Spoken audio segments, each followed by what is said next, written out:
ይጫወታል። ዛሬም ጥያቄ ልክ የቤት ጥያቄ ሲስተካከል የልጅ ጥያቄ ሲስተካከል የምን ጥያቄ በኢየሱስ ደም ይነቀላል።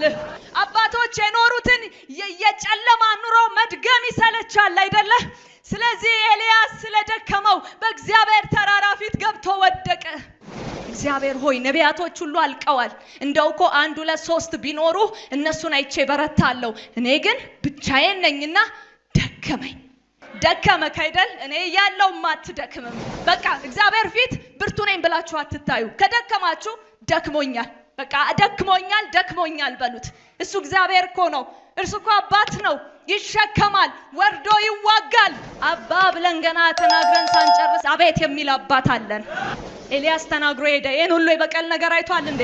40 ቀን የሚያክል መንገድ ሄዶ ዋጋ ከፍሎ እግዚአብሔር ድረስ ገብቶ ኮሬብ ተራራ ላይ ወጥቶ ከእግዚአብሔር ጋር ተነጋግሮ አስጨርሶ ሄደ።